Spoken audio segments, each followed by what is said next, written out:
അനുഗ്രഹിക്കപ്പെട്ട നല്ല സമയത്തിനായി ഞാൻ ദൈവത്തെ സ്തുതിക്കുന്നു, സ്തോത്രം ചെയ്യുന്നു. ദൈവവചനം ശ്രവിച്ചുകൊണ്ടിരിക്കുന്ന എല്ലാ ദൈവമക്കൾക്കും വീണ്ടും വരാമെന്ന് അരുളി ചെയ്തവനായ കർത്താവായ യേശു ക്രിസ്തുവിൻ്റെ ധന്യനാമത്തിൽ ഞാൻ എൻ്റെ സ്നേഹവന്ദനം അറിയിക്കുന്നു. ഇന്നത്തെ അല്പസമയത്തെ ചിന്തയ്ക്കായി 2 ദിനവൃത്താന്തം 18-ാം അധ്യായം 1-ാം വാക്യം നമുക്ക് വായിക്കാം. യെഹോശാഫാത്തിന് ധനവും മാനവും വളരെ ഉണ്ടായിരുന്നു. അവൻ ആഹാബിനോട് സംബന്ധം കൂടി. അനുഗ്രഹിക്കപ്പെട്ട ഒരു വേദവാക്യമാണ് നാം കേട്ടത്. ഇസ്രയേൽ മക്കളുടെ 12 ഗോത്രങ്ങളിൽ യഹൂദായും ബെന്യാമീനും അടങ്ങിയ യഹൂദ രാജ്യത്തിൻ്റെ രാജാവാണ് യഹോശാഫാത്ത്. ഇവൻ ഭക്തനും ന്യായപ്രമാണം പൂർണ്ണമായി അനുസരിക്കുന്നവനും ആയതിനാൽ യഹോവ യഹോശാഫാത്തിനോട് കൂടെ ഉണ്ടായിരുന്നു എന്ന് 2 ദിനവൃത്താന്തം 17-ാം അധ്യായം 4-ാം വാക്യത്തിൻ്റെ അവസാന ഭാഗത്ത് രേഖപ്പെടുത്തിയിരിക്കുന്നു. ഇവൻ്റെ അപ്പനായ ആസായുടെ തുടക്കം യഹോവയുടെ ഇഷ്ടനായിട്ടായിരുന്നെങ്കിലും ഇസ്രയേൽ രാജ്യമായ വടക്കേ രാജ്യത്തെ തോൽപ്പിക്കുവാനായി അവൻ യഹോവയെ ആശ്രയിക്കേണ്ടതിന് പകരം അരാം രാജാവായ ബെൻഹദിനെ ആശ്രയിക്കുകയും യഹോവയെ ബഹുമാനിക്കേണ്ടതിന് പകരം യഹോവയുടെ ആലയത്തിൽ നിന്നും വെള്ളിയും പൊന്നും എടുത്ത് അരാം രാജാവിനെ കൊടുത്ത് ബെൻഹദിനെ ബഹുമാനിക്കുകയും ആസായെ ബുദ്ധി ഉപദേശിച്ച് മാനസാന്തരത്തിലേക്ക് നടത്തുവാൻ യഹോവ അയച്ച പ്രവാചകനായ ഹനാനിയോട് ക്രുദ്ധിച്ച് അവനെ തടവിലാക്കുകയും യഹോവയെ അപമാനിക്കുകയും ചെയ്തു. 2 ദിനവൃത്താന്തം 16-ാം അധ്യായം 10-ാം വാക്യത്തിലാണ് ഇത് രേഖപ്പെടുത്തിയിരിക്കുന്നത്. എന്നാൽ ആസായുടെ മകനായ യഹോശാഫാത്ത് രാജാവായപ്പോൾ അവൻ ഇസ്രയേലിൻ്റെ ആചാരപ്രകാരം നടക്കാതെ ദൈവത്തിൻ്റെ കൽപ്പനകളെ അനുസരിച്ച് നടന്നു. അതുകൊണ്ട് യഹോവ അവനോട് കൂടെ ഉണ്ടായിരുന്നു. അവൻ ഇസ്രയേലിനെതിരെ പ്രബലനായി തീർന്നു. യുദ്ധത്തിൽ ജയം ലഭിക്കുവാൻ ആയുധങ്ങളുടെ ശ്രേഷ്ഠത മാത്രം പോരാ. എവിടെ യഹോവ ഉണ്ടോ അവിടെ ജയമുണ്ട്. യഹോവ തൻ്റെ കൂടെ ഉണ്ടായിരുന്നതിനാൽ യഹോശാഫാത്ത് എല്ലാ യുദ്ധങ്ങളും ജയിച്ചു. നമ്മെ എതിർക്കുന്ന വ്യക്തികളുടെ ഹൃദയത്തിലേക്ക് സമാധാനവും ദൈവസ്നേഹവും അയച്ചു കഴിഞ്ഞാൽ നമ്മുടെ ശത്രു നമ്മുടെ സ്നേഹിതനായി മാറുന്നു. ദൈവം നമുക്ക് വേണ്ടി അപ്രകാരം ചെയ്യുവാൻ നാം ചെയ്യേണ്ടത് ദൈവവുമായി സമാധാന ബന്ധത്തിലായിരിക്കുക എന്നതാണ്. നമ്മുടെ വഴിയിൽ അഥവാ ലൈഫ് സ്റ്റൈലിൽ യഹോവയ്ക്ക് പ്രസാദം തോന്നിയാൽ ദൈവവുമായി നമുക്ക് സമാധാനമായിരിക്കുവാൻ കർത്താവ് ഇടവരുത്തും. ഒരുത്തൻ്റെ വഴിയിൽ യഹോവയ്ക്ക് പ്രസാദം തോന്നിയാൽ അവൻ്റെ ശത്രുക്കളെയും അവനോട് ഇണക്കുന്നുവെന്ന് സദൃശവാക്യങ്ങൾ 16-ാം അധ്യായം 7-ാം വാക്യത്തിൽ രേഖപ്പെടുത്തിയിരിക്കുന്നു. ആകയാൽ ദൈവവചനം അനുസരിച്ചുകൊണ്ട് കർത്താവ് നമ്മോട് കൂടെ ഉണ്ടെന്ന് ഉറപ്പ് വരുത്തി നമുക്ക് ജീവിക്കാം. ആഹാബ് രാജാവിൻ്റെ സ്ഥിതി യഹോശാഫാത്തിൽ നിന്നും തികച്ചും വ്യത്യസ്തമാണ്. ഇസ്രയേലിൻ്റെ 10 ഗോത്രങ്ങൾ അടങ്ങിയ ഇസ്രയേൽ രാഷ്ട്രത്തിൻ്റെ രാജാവാണ് ആഹാബ്. ആഹാബ് ഇസ്രയേലിൻ ആയിരുന്നെങ്കിലും അവൻ്റെ ഭാര്യ യഹോവയെ അറിയാത്ത, യഹോവയെ അനുസരിക്കാത്ത, ഇസ്രയേൽക്കാരത്തി അല്ലാത്ത സ്ത്രീ ആയിരുന്നു. ഇസബേലിൻ്റെ ദൈവം ബാൽ ആയതിനാൽ ബാലിനെ ആരാധിക്കുവാനും ദുഷ്ടത പ്രവർത്തിക്കുവാനും ഇസബേൽ തൻ്റെ ഭർത്താവും ഇസ്രയേൽ രാജാവുമായ ആഹാബിനെ ഉത്സാഹിപ്പിച്ചു. യഹോവയുടെ അനേകം പ്രവാചകന്മാരെ ആഹാബും ഇസബേലും കൊന്നുകളഞ്ഞു. ഇസ്രയേൽ ജനത്തെ മുഴുവൻ ബാലിൻ്റെ സേവകരാക്കുകയും യഹോവയെ വിട്ടുപോകുവാൻ ഇടവരുത്തുകയും ചെയ്തു. അങ്ങനെയുള്ള ആഹാബുമായി യഹോവ ഭക്തനായ യഹോശാഫാത്ത് സംബന്ധം കൂടി.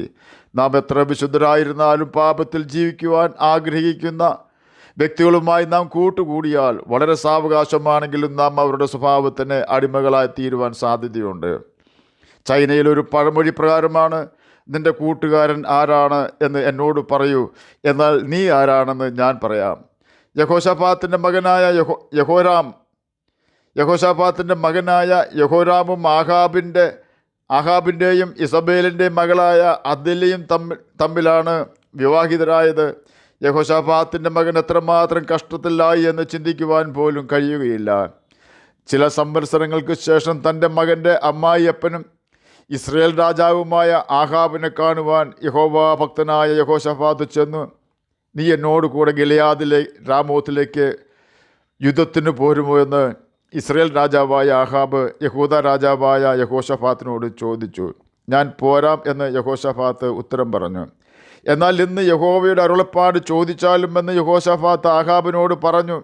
ആഹാബ് ബാലിൻ്റെ 400 പ്രവാചകന്മാരെ വരുത്തി തങ്ങൾ രാമോത്തിലേക്ക് യുദ്ധത്തിന് പോവുകയോ പോകാതിരിക്കുകയോ വേണ്ടതെന്ന് ചോദിച്ചപ്പോൾ രാജാവ് പൊയ്ക്കൊള്ളുക, യഹോവ അത് രാജാവിൻ്റെ കയ്യിൽ ഏൽപ്പിക്കും എന്ന് ഏകസ്വരത്തിൽ എല്ലാവരും പറഞ്ഞു.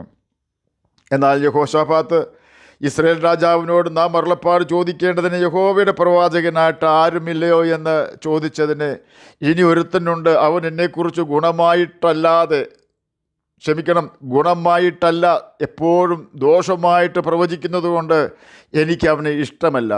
അവൻ യിമ്ലയുടെ മകനായ മിഖായാവ് ആകുന്നുവെന്ന് പറഞ്ഞു. യെഹോശാഫാത്തിൻ്റെ നിർബന്ധപ്രകാരം ആ പ്രവാചകനെ വിളിച്ചരുളപ്പാട് ചോദിച്ചു.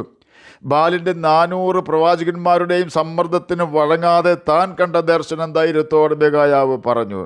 ഇടയനില്ലാത്ത ആടുകളെപ്പോലെ ഇസ്രയേലൊക്കെയും പർവ്വതങ്ങളിൽ ചിതറിയിരിക്കുന്നത് ഞാൻ കണ്ടു. തന്നെയുമല്ല, ആഹാബിൻ്റെ മുഖത്തു നോക്കി മിഖായാവ് പറഞ്ഞു, നിന്റെ 400 പ്രവാചകന്മാരുടെയും വായിൽ ഭോഷ്കിൻ്റെ ആത്മാവായിരുന്നു എന്ന്. തന്നെയുമല്ല, ആഹാബിനെ കുറിച്ച് യഹോവ അനർത്ഥം കൽപ്പിച്ചിരിക്കുന്നു എന്നും മിഖായാവ് പറഞ്ഞു. അപ്പോൾ കെനയനയുടെ മകനായ സിദെക്കിയാവ് അടുത്തു ചെന്ന് മിഖായാവെ ചെകിടത്ത് അടിച്ചു.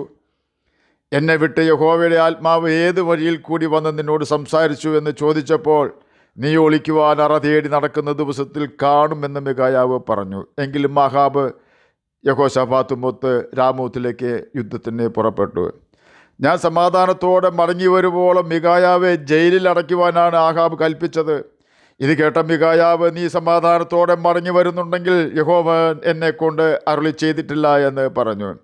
ആഹാബ് യഹോശാഫാത്തിനോട്, നീ രാജവസ്ത്രം ധരിച്ചുകൊള്ളുക, ഞാൻ വേഷം മാറി പടയിൽ കടക്കും എന്ന് പറഞ്ഞു. അവൻ വേഷം മാറി പടയിൽ കടന്നു. അരാം രാജാവ് തൻ്റെ പടനായകന്മാരോട്, നിങ്ങൾ ഇസ്രയേൽ രാജാവിനോട് മാത്രമല്ലാതെ ആരോട് യുദ്ധം ചെയ്യരുതെന്ന് കൽപ്പിച്ചിരുന്നു. രഥനായകന്മാർ രാജവസ്ത്രം ധരിച്ച യഹോശാഫാത്തിനെ കണ്ടപ്പോൾ ഇസ്രയേൽ രാജാവാണെന്ന് ചിന്തിച്ച് അവനോട് പൊരുതുവാനെടുത്തു. എന്നാൽ യഹോശാഫാത്ത് നിലവിളിച്ചു. യഹോവ അവനെ സഹായിച്ചു. രഥനായകന്മാർക്ക് അവനെ വിട്ടുപോകുവാൻ തോന്നിച്ചു. എന്നാൽ ഒരുത്തൻ യാദൃശ്ചികമായി വില്ലുകുലച്ച ഇസ്രയേൽ രാജാവായ ആഹാബിൻ്റെ കവചത്തിനും പതക്കത്തിനും ഇടയ്ക്ക് എയ്തു. തൻ്റെ സഹായിയോട് ആഹാബ് പറഞ്ഞു, ഞാൻ കഠിനമായി മുറിവേറ്റിരിക്കുന്നുവെന്ന്. സന്ധ്യ വരെ ഇസ്രയേൽ രാജാവായ ആഹാബ് അരാമ്യർക്കെതിരെ രഥത്തിൽ നിവർന്നു നിന്നു. സൂര്യൻ അസ്തമിക്കുന്ന സമയത്ത് അവൻ മരിച്ചു. 2 ദിനവൃത്താന്തം 18-ാം അധ്യായം 1 മുതൽ 34 വരെയുള്ള വാക്യങ്ങളിൽ ചില വാക്യങ്ങളാണ് നാം കേട്ടത്. ഈ ഭാഗങ്ങളിൽ നിന്നും നമുക്കുള്ള സന്ദേശങ്ങൾ എന്തെന്നാൽ, നാം നമ്മുടെ കുഞ്ഞുങ്ങൾക്ക് ഭാര്യമാരെയും ഭർത്താക്കന്മാരെയും അന്വേഷിക്കുമ്പോൾ അവർ സമ്പന്നർ ആകണമെന്ന ആഗ്രഹം നമുക്ക് ഉണ്ടാകരുത്. അവർ സത്യത്തിൽ നടക്കുന്നവരായി തീരുന്ന സാഹചര്യം അവർക്കുണ്ടാകണം. അവർ ദൈവഭയത്തിൽ ജീവിക്കുന്നവരായി തീരുവാനുള്ള ആഗ്രഹമായിരിക്കണം ഒന്നാമതായി നമുക്കുണ്ടായിരിക്കേണ്ടത്. അനേക ബന്ധങ്ങളും ബന്ധനങ്ങളായി തീർന്നുകൊണ്ടിരിക്കുന്നു. ഈ കാലഘട്ടത്തിൽ ഭാഗ്യം പരീക്ഷിക്കുവാൻ നാം ശ്രമിക്കരുത്. മക്കളുടെ വിവാഹത്തിനായി നിങ്ങൾ ഒരിക്കലും പ്രവാചകന്മാരോട് അരുളപ്പാട് ചോദിക്കരുത്. അവർ നിങ്ങൾ ആഗ്രഹിക്കുന്ന അരുളപ്പാടായിരിക്കും മിക്കവാറും നിങ്ങളെ അറിയിക്കുന്നത്. ഓർക്കുക, ദൈവത്താൽ സൃഷ്ടിക്കപ്പെട്ട ഏതൊരു മകനും മകളും ദൈവത്തിൻ്റെ മക്കളാണ്. ദൈവത്തിന് മുഖപക്ഷമില്ല.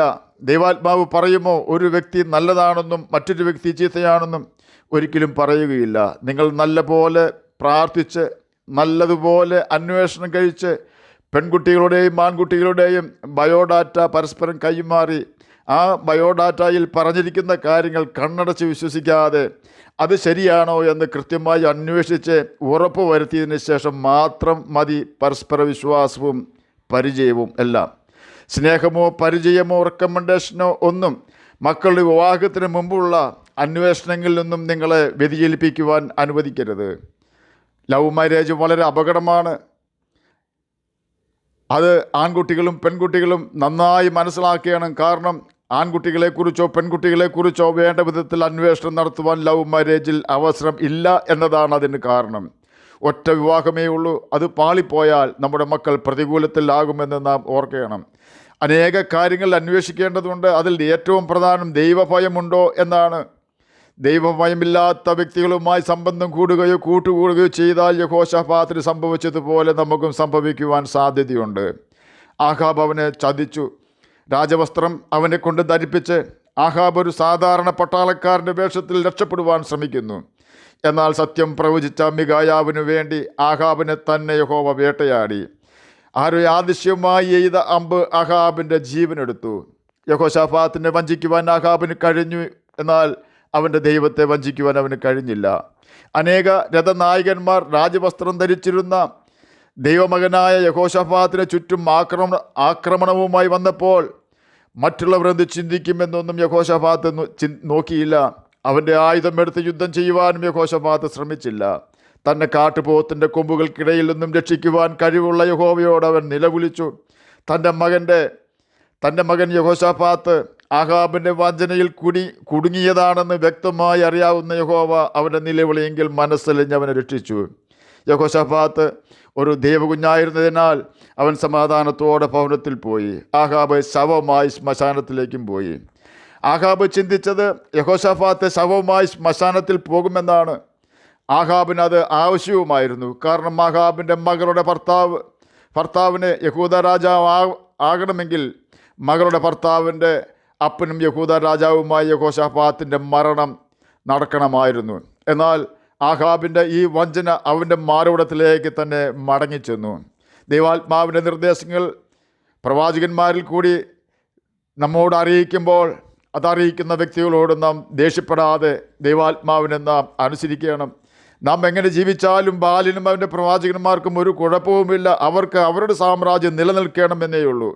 എന്നാൽ കർത്താവിന് നാം പാപം ചെയ്യാതെ ജീവിക്കണമെന്ന് നിർബന്ധമുണ്ട്. കാരണം നാം പാപം ചെയ്താൽ യേശുവിൻ്റെ ഒരു മകനെയോ മകളെയോ അവനെ നഷ്ടമാകുമെന്നതാണ് അതിന് കാരണം. പാപം ചെയ്യുന്നവൻ പിശാചിൻ്റെ മകനാണ് എന്ന് 1 യോഹന്നാൻ 3-ാം അധ്യായം 8-ാം വാക്യത്തിൽ രേഖപ്പെടുത്തിയിരിക്കുന്നു. ബാലിൻ്റെ 400 പ്രവാചകന്മാരുടെ നിർബന്ധത്തിന് വഴങ്ങി വ്യാജം പ്രവചിക്കുവാൻ യഹോവയുടെ പ്രവാചകനായ മിഖായാവ് തയ്യാറായില്ല. അതുകൊണ്ട് തന്നെ ആ പ്രവാചകന്മാർ എല്ലാവരും മിഖായാവിൻ്റെ ശത്രുക്കളായി തീർന്നു. തന്നെയുമുള്ള കള്ളപ്രവാചകനായ കെനയനയുടെ മകനായ സിദെക്കിയാവ് മിഖായാവിൻ്റെ കരണത്ത് അടിച്ചു. സകല പ്രതികൂലത്തിൻ്റെ നടുവിൽ യഹോവയുടെ പ്രവാചകനായ മിഖായാവ് ആഹാബ് രാജാവിൻ്റെ മുഖത്തു നോക്കി സത്യം മാത്രം പ്രവചിച്ചു. മിഖായാവ് ഇന്നുള്ള അനേകം പ്രവാചകന്മാർക്ക് ഒരു വെല്ലുവിളി തന്നെയാണ്. നാം ഒരു പ്രവാചകനോ ശുശ്രൂഷക്കാരനോ ആണെങ്കിൽ മിഖായാവിനെ പോലെ സത്യം മാത്രം പ്രവചിക്കുന്നവരും സത്യം മാത്രം പ്രസംഗിക്കുന്നവരും ആകണം. കാരണം സത്യം മാത്രമേ വിജയിക്കുകയുള്ളൂ. സകല വ്യാജന്മാരും താളടിയായിത്തീരും. അല്പം സാമ്പത്തിക നന്മകൾക്ക് വേണ്ടി ദൈവജനത്തെ വിറ്റുകളഞ്ഞ ബിലയാമിനെ പോലെ നാം ആകാതിരുന്നാൽ മാത്രമേ നമുക്ക് ഭക്തൻ മരിക്കുന്നത് പോലെ മരിക്കുവാൻ കഴിയുകയുള്ളൂ. കള്ളപ്രവാചകന്മാരെ സൂക്ഷിച്ചുകൊള്ളുവിൻ എന്നത് യേശു ക്രിസ്തുവിൻ്റെ ഒരു മുന്നറിയിപ്പാണ്. നാം അത് അവഗണിച്ചാൽ നാം പ്രതികൂലത്തിലാകുമെന്നതിന് സംശയമില്ല. കള്ളപ്രവാചകൻ മാത്രമല്ല, കള്ളപ്രവചനത്തിൽ വിശ്വസിച്ച് അവരെ അനുകരിക്കുന്നവരും ഗന്ധകം കത്തുന്ന തീപ്പൊയ്കയിൽ വീഴേണ്ടി വരും. ദൈവത്തെ അനുസരിക്കുന്നവർക്ക് മാത്രമേ പ്രവചിക്കുന്നത് കേൾക്കുമ്പോൾ ദൈവാത്മാവാണോ ദുരാത്മാവാണോ നമ്മോട് സംസാരിക്കുന്നത് എന്ന് മനസ്സിലാക്കുവാൻ കഴിയുകയുള്ളൂ. തന്നെയുമല്ല, ബൈബിളിൽ എഴുതിയിരിക്കുന്ന കാര്യങ്ങൾ തന്നെ എടുത്തു പറയുന്നത് പ്രവചനമല്ല എന്ന് നാം ഓർക്കണം. നമുക്ക് ബൈബിൾ വായനയും ബൈബിൾ പഠനവും ബൈബിൾ അനുസരണവും ഇല്ല എങ്കിൽ പ്രവാചകൻ നമ്മോട് പ്രവചിക്കുന്നത് ദൈവാത്മാവിലാണോ ദുരാത്മാവിലാണോ എന്ന് മനസ്സിലാക്കുവാൻ നമുക്ക് സാധിക്കുകയില്ല. ലൂക്കോസ് എഴുതിയ സുവിശേഷം 12-ാം അധ്യായം 13-14 വാക്യങ്ങളിൽ പ്രകാരം രേഖപ്പെടുത്തിയിരിക്കുന്നു. പുരുഷാരത്തിൽ ഒരുത്തൻ അവനോട്, ഗുരു, ഞാനുമായി അവകാശം പകുതി ചെയ്യുവാൻ എൻ്റെ സഹോദരനോട് കൽപ്പിച്ചാലുമെന്ന് പറഞ്ഞു. അവനോട് അവൻ, മനുഷ്യ, എന്നെ നിങ്ങൾക്ക് ന്യായകർത്താവോ പങ്കിടുന്നവനോ ആക്കിയത് ആർ എന്ന് ചോദിച്ചു.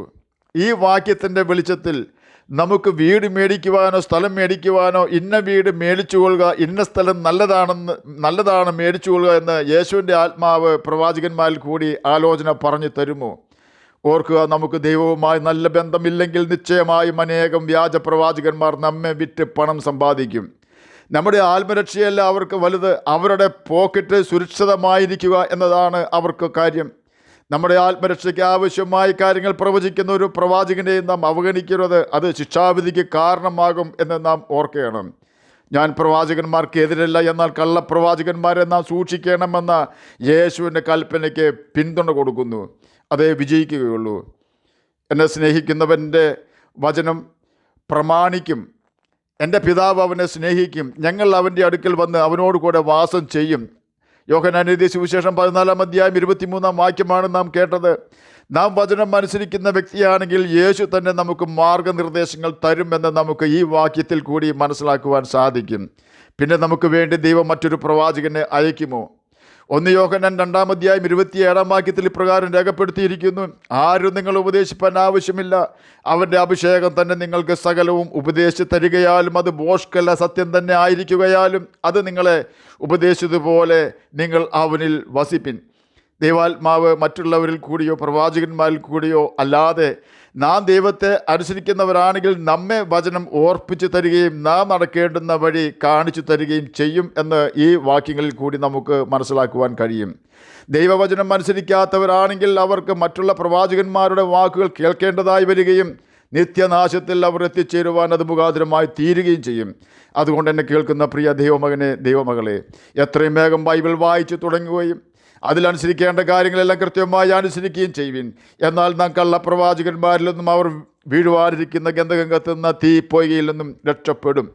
ദൈവവുമായി ബന്ധമില്ലാത്ത വ്യാജ സ്വഭാവത്തിന് ഉടമയായ ആഹാബിൻ്റെ മകളെ വിവാഹം ചെയ്ത യഹോശാഫാത്തിൻ്റെ മകനായ യഹോരാം ആഹാബിനെ പോലെയും ഇസബേലിനെ പോലെയും ബാലിനെ സേവിക്കുകയും യഹോവയെ ത്യജിക്കുകയും ചെയ്തതിനാൽ അവൻ്റെ അവസാനം വലിയ പ്രതിസന്ധിയിലായിരുന്നു. അവൻ മാറാരോഗിയായി തീർന്നു. ദൈവഭയമില്ലാത്ത വ്യക്തികളുമായി കൂട്ടുകൂടുന്നത് ശ്രദ്ധിച്ചില്ല എങ്കിൽ നാം വഞ്ചനയിൽപ്പെടുവാനും നമ്മുടെ മാനവും ഭാവിയും നഷ്ടമാകുവാനും ദൈവഭയം നമുക്ക് ഇല്ലാതെയാകുവാനും സാധ്യതയുണ്ട്. അവസാനം ദൈവമില്ലാത്തവരായ നിത്യനരകത്തിൽ നാം എത്തിപ്പെടുവാനും അത് മുഖാന്തരമായി തീരും. ആകയാൽ ദൈവവുമായുള്ള സ്നേഹം നഷ്ടപ്പെടുന്ന ഒരു സാഹചര്യവും കർത്താവേ ഞങ്ങൾക്കുണ്ടാകരുത് എന്ന് നമുക്ക് പ്രാർത്ഥിക്കാം. അതിന് കർത്താവ് നമ്മെ സഹായിക്കട്ടെ എന്ന് പ്രാർത്ഥിച്ചുകൊണ്ട് ഞാൻ എൻ്റെ വാക്കുകളിൽ നിന്ന് വിരമിക്കുന്നു. നമുക്ക് പ്രാർത്ഥിക്കാം. ഞങ്ങളെ സ്നേഹിക്കുന്ന സ്വർഗീയ പിതാവേ, നല്ല വചനത്തിനായി ഇങ്ങനെ സ്തുതിക്കുന്നു, സ്തോത്രം ചെയ്യുന്നു. അങ്ങനെ വചനം പ്രമാണിച്ചുകൊണ്ട് ജ്യോതിഷികളെ പോലെ തിളങ്ങുവാൻ ഞങ്ങളെ സഹായിക്കണമേ. പ്രാർത്ഥന കേട്ടതിനായി സ്തോത്രം, യേശുവിൻ്റെ നാമത്തിൽ തന്നെ ആമേൻ. കർത്താവ് എല്ലാവരെയും അനുഗ്രഹിക്കട്ടെ. സ്തോത്രം.